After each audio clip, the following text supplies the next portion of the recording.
Welcome to Impact. Headlines. Effects of Red Sea crisis on trade to last until 2025. India row impacts Maldives tourism. UK economy out of recession. According to Global Research Initiative, an economic think tank, global impact from the Red Sea crisis will become visible on trade volumes in the financial year ending 2025. The report added that the crisis has resulted in a 30% increase in transit times and a 9% drop in global shipping capacity, as a result increasing shipping costs by over 40 to 60%. The crisis is expected to have an adverse effect on Asia, Africa and European regions.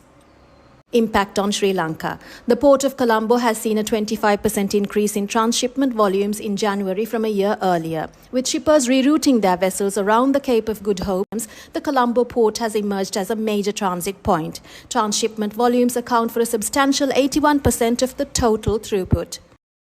Tourism in Maldives is adversely affected following 3 Maldivian deputy ministers making derogatory comments over Indian Prime Minister Narendra Modi's visit to Lakshadweep. In 2023, India was Maldives' largest tourism source market, followed by Russia and China.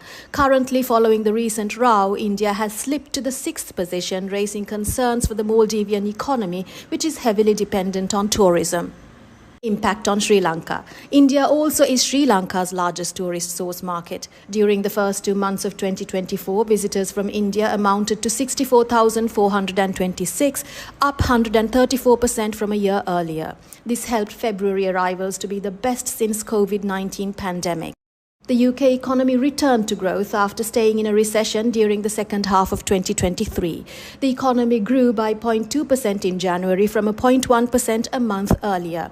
The pickup comes from a growth in retail and wholesaling. According to Liz McKeown, Director of the Office of National Statistics, the construction sector has performed well after being subdued for much of the last year. The IMF expects the UK economy to grow 0.6% in 2024. Impact on Sri Lanka. The UK is Sri Lanka's second largest export and third largest tourism source market. Economic growth in the UK is vital to increase goods demanded from Sri Lanka. Further rising UK citizens' discretionary spending is critical to encourage their foreign travels. During the first 2 months of 2024, tourist arrivals from the UK was up 32,279, up 118% from a year earlier.